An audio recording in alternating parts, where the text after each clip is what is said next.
Let me show you how to thread your mini sewing machine. So I'll show you for the up and also for the bottom bobbin.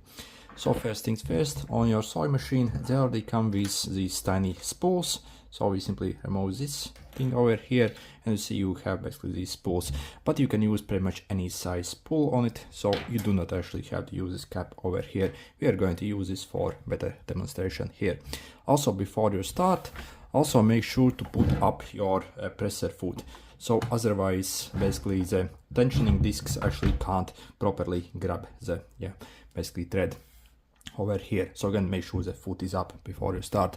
So let's simply put on our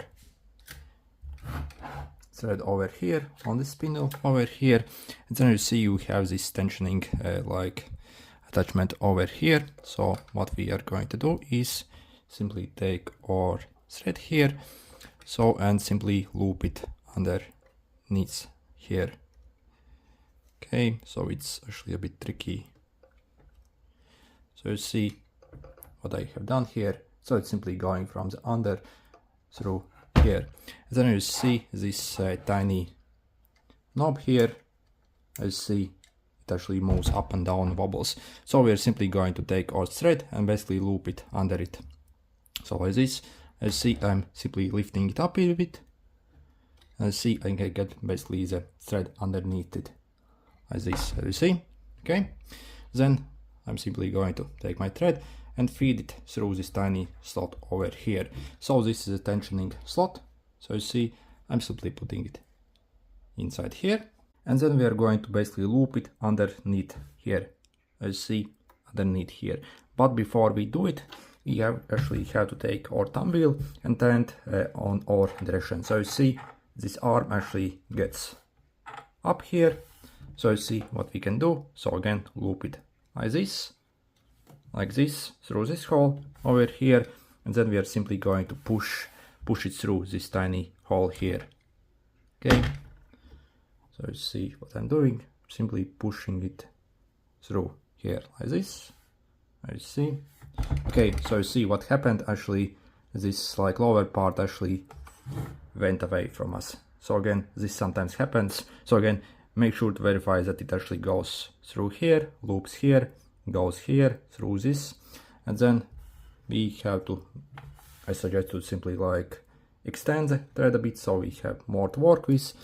And you see on this machine over here we have to basically lower the needle now. So again, I'm simply going to use this to lower my needle here, and this tiny part exposes here. So you see we simply need to loop the thread through this thing here.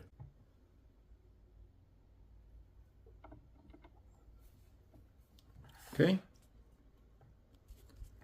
so you see how it goes through there and through this thing here. Then again, I'm going to use my thumb wheel here to lift up the needle so I can get access to the needle eye here.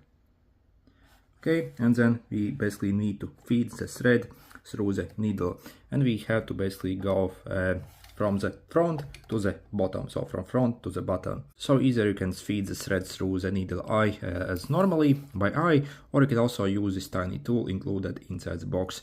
So you see we simply push this tiny like frame through the needle eye. So I'll attempt to do it, but as you see it's still actually a bit of faff. Okay, so you see we are feeding it through. Then you see we have basically like much larger area. So I'm simply taking this thread now and pushing it through that eye.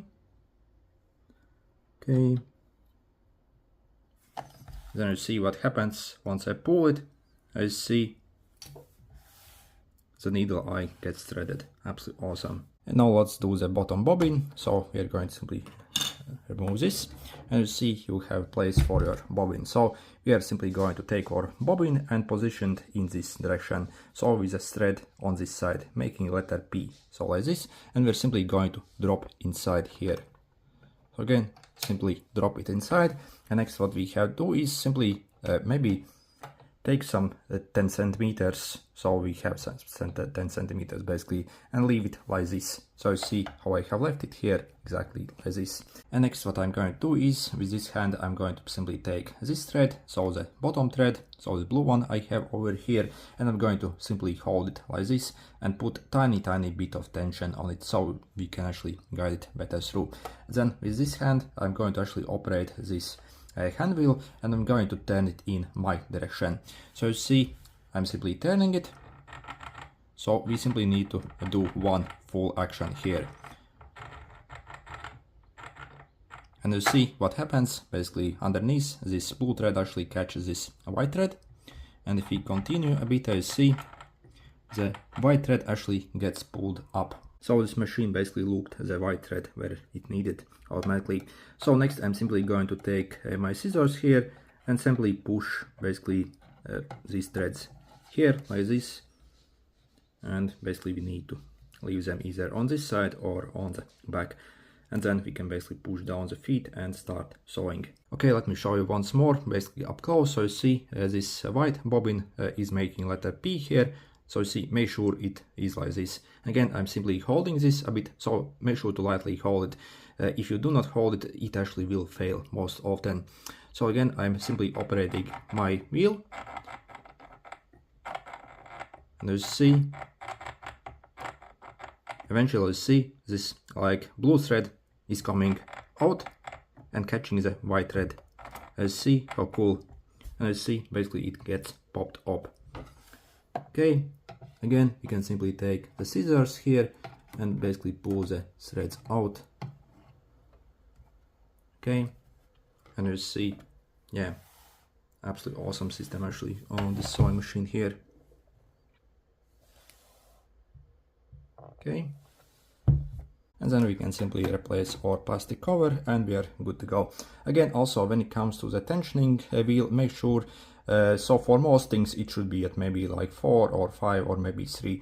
If you set it at 1, basically the thread will actually won't have much tension, and basically it might bunch up and cause some problems. Anyway, good luck.